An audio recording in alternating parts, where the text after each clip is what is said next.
This is a 31 Pearls production, all rights reserved. Please remember to like, comment, and subscribe. Sons of Fire, Chapter 2. The Hibsathy. These things must not be entrusted to common folk, neither must they be degraded by disclosing them to such as would profane them. They were once reserved for those who were exalted in wisdom and virtue. In those days of Harempta, mouth of God on earth, they were hidden from those in high places. This is one among the lesser mysteries, the ritual of the twice-born. It is a ceremony to regain spiritual vigor and to restore spiritual power, whereby a chosen one dies and rises again. It is a grim undertaking fraught with danger. It is not for the spiritually weak or for the faint-hearted. Not all survive to walk again upon the friendly ground of earth. Only the older men who had completed the 3 cycles of 7 years were accepted. They had to be men with wisdom and courage, with the strength and fortitude to survive. Other essentials were absolute purity and complete self-discipline. The ability for self-sacrifice and a strict sense of duty were demanded. Only men possessing all these qualities could cross the border in consciousness and return. To be deficient in any essential quality meant death. The tree of life has many branches, and that which is initiation bears the best fruit. It is about this that your brother writes. It began in that far-away glorious period before the days of wickedness, which caused men to walk in darkness, in the days when they walked in the light of truth. A house of hidden places was maintained, so that all who had any part in governing the lives of the people, whether as king or priest or official, could prove themselves worthy before becoming encumbered with the office. Later, it came about that the hidden places had to be further secured, and only men long established in goodness could enter them. Those in high places and those with power shirked the austerities and dangers demanded, and thereby they cut themselves off from the light of truth. The kings and governors who ruled in Egypt during all the many long generations of twilight and darkness were born to the frailties of the flesh. Seeing only through earthly eyes, they lacked the clear guidance of revelation and knowledge. The seraph egg remains. It will give up its secrets on the distant day when hatched under the breast of understanding. Then it will open its eyes, unfold, and spread its wings to reveal the light of truth. The spirit of man is like an unweaned child, which has wandered away and become lost among the rocks and caves. Unless it is found and given sustenance from the source of its life, it will perish. The first temple of the Shrine of the Hidden Places was built on the sacred heights. It was a temple within an inner court, where there were lesser temples and the rooms of priests and teachers. The whole was surrounded by a courtyard and gardens, and beneath the main temple were the 3 caverns of initiation. Later, the temple of the Shrine of the Hidden Places was built, during a time when the light was revealed throughout the land. Though previously the shrines of the twice-born had been concealed in the smaller temples, when Ramses built the great temple of Ramen, it contained within itself both temple and shrine of the all-highest God. Also, there were caverns of initiation underneath. In the hall of the temple, which faced east and west between pillars of pure stone, was the portal of the outer sanctuary. As the sun rises in the east to give life to the day, so was the devoted priest placed in the east of the sanctuary to open the services of worship, and to instruct, like a father, those who came to him with understanding. In the ceiling above the candidates was the symbol of the sun, and from it extended 7 hands. This represented the sun of life, dispensing the vitalizing forces of life from their fount within the circle of creative consciousness.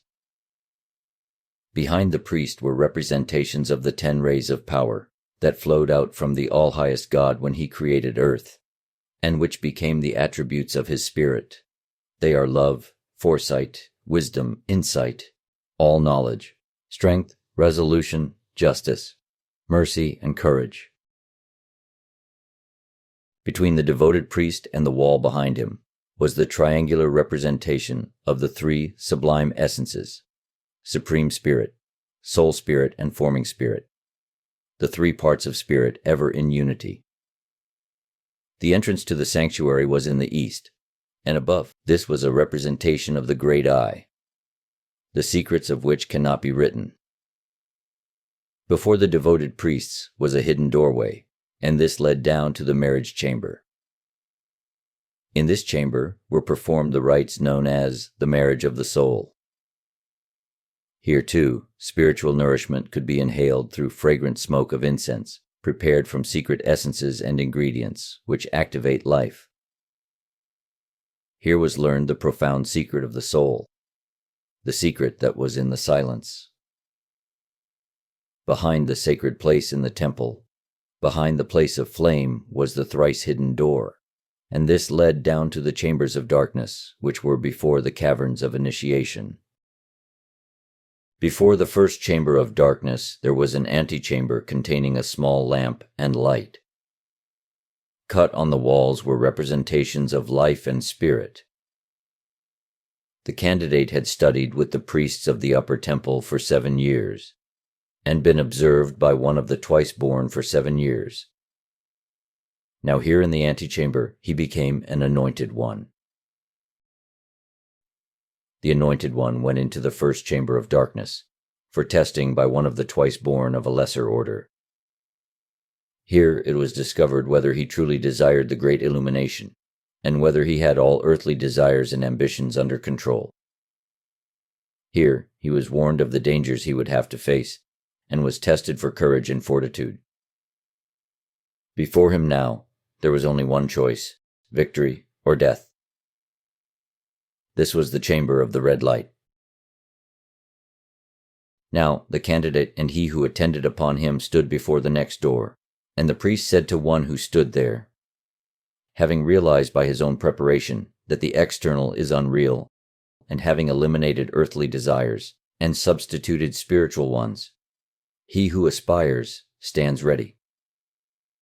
He has tamed the wild steed of his body so that it is completely under his command. He has awakened the man within the man, and the eyes of inner vision are open. He has made the irrevocable decision and is one ready to go forward. The anointed one was admitted into the second chamber of darkness, and here he was uncovered and placed within a bath of cold water, where he remained for a period determined by the burning of a lamp. This was the chamber of the purple light. From here the anointed one passed into a small chamber, which was the entrance to the caverns of initiation. He now stood before the portal of Restua and recited the prayer before the portal.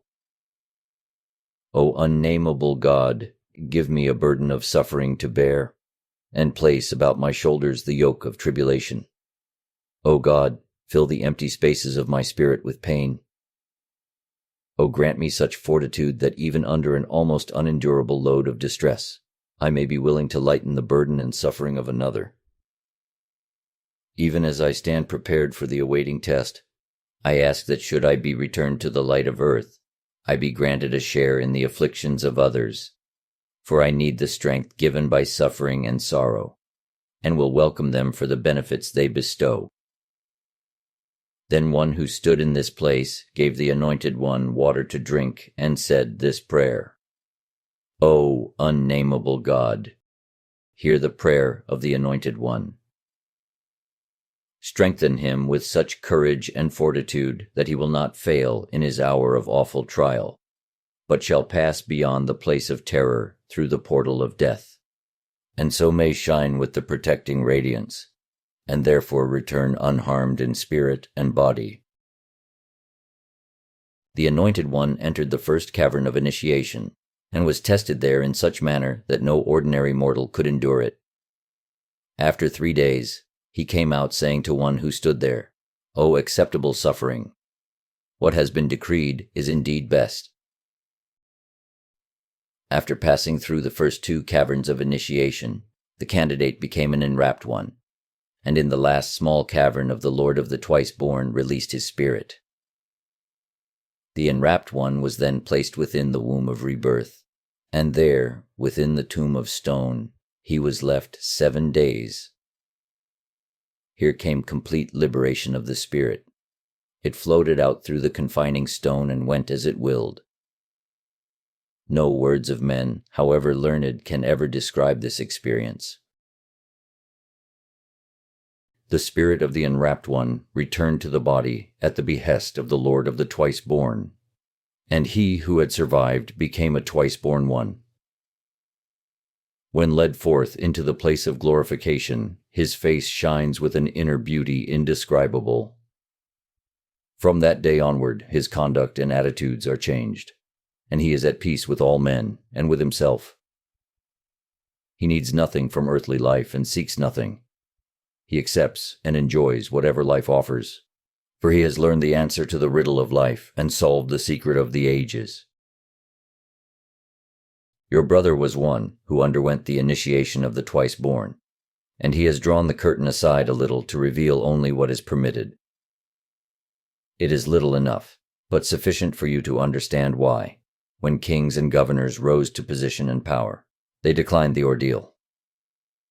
It is understandable, for the final ordeal brought earthly life as close as possible to extinction, without complete severance of the spiritual umbilical cord. Before this went more than 20 years, arduous preparation. Yet long and terrible though it was, the time and austerity did not exceed the necessary limits by even 1 jot. In sorrow, your brother must say that it was not an ordeal required to obtain something man has never possessed. It was to regain something he had lost. It was, however hard it may seem, the lowest price payable for the secret of the ages. For long years, he who aspired to become one of the Twice-Born had to practice the awakening of his spirit and bring his body under complete control. The first thing to overcome was met long before any threshold was approached. It was something which lurked in the uncontrolled thoughts of men. The frightening experiences during the years of preparation had to be modified, and their effect channeled off. Otherwise, the awakening spirit would have been completely overwhelmed.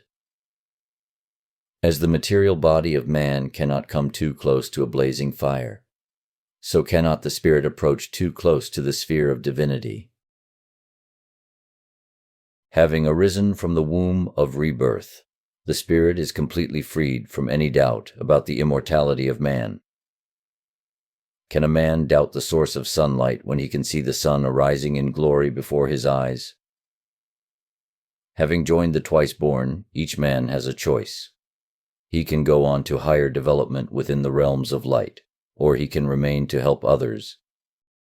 Your brother chose to remain. The wisdom of the Twice-Born has spread to every corner of the earth, and caverns of initiation are opened everywhere.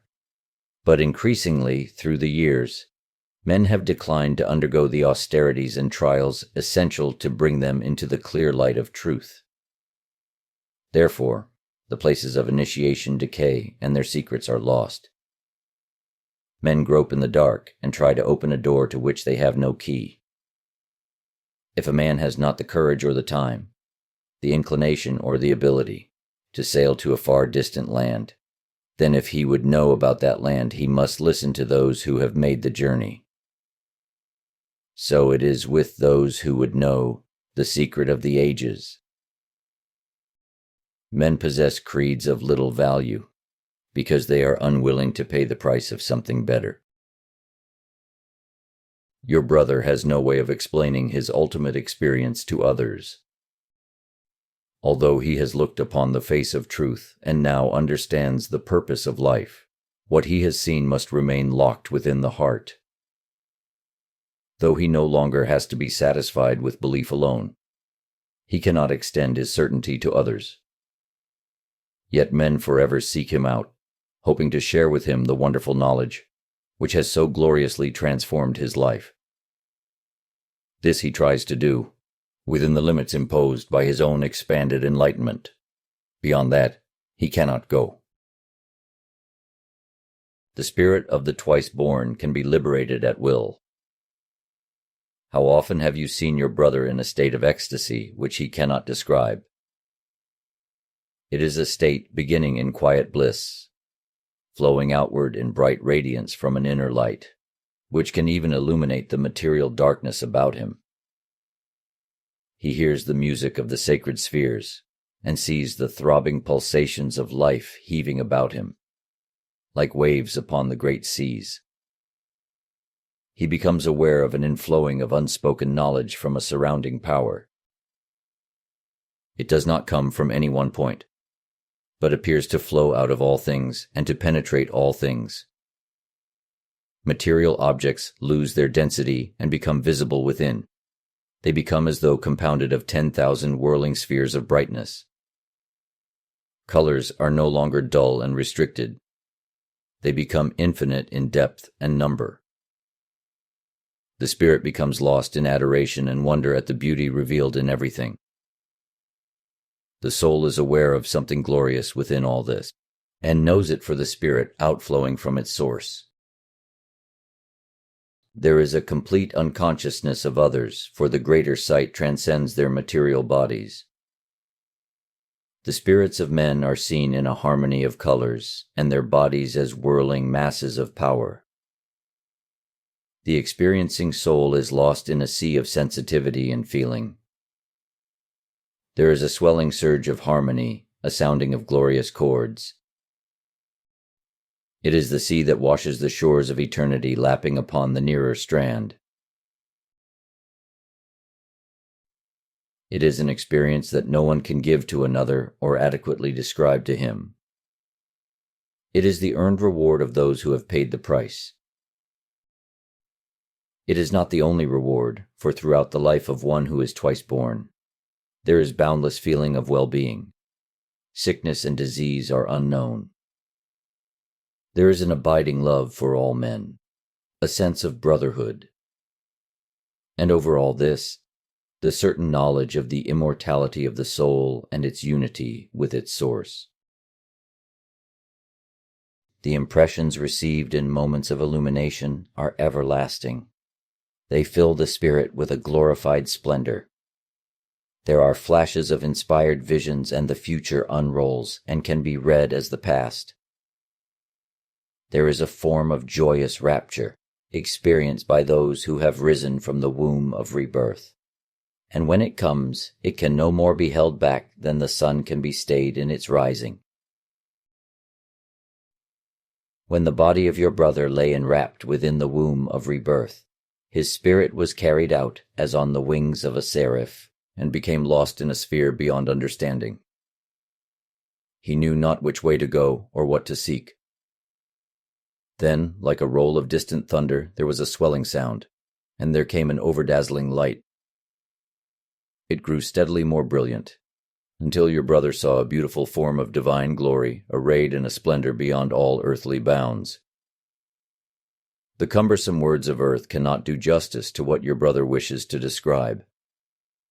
It is like trying to sew a silk garment with rope, or to eat sweetmeats with a spade. Words are wholly inadequate symbols. The vision of glory, which had been granted, passed away, and your brother found himself in the familiar sphere of the spirit. Once the mysterious border has been crossed, it remains open ever after and can be recrossed almost at will. You are told of these things because your brother knows that the age of the twice-born draws to its close. Because of those who have devoted their lives to the discovery of truth, there is progress in the sphere of the spirit. Nothing has been lost. Nothing has been in vain. The great gates are still closed, but they are no longer bolted. Now they will open at a knock. The road is better marked, and the way more clearly indicated. They who lit the path have departed from earth, but their service has not ended. They serve still in another place. While life on earth moves forward, life in the sphere of the spirit does not stand still.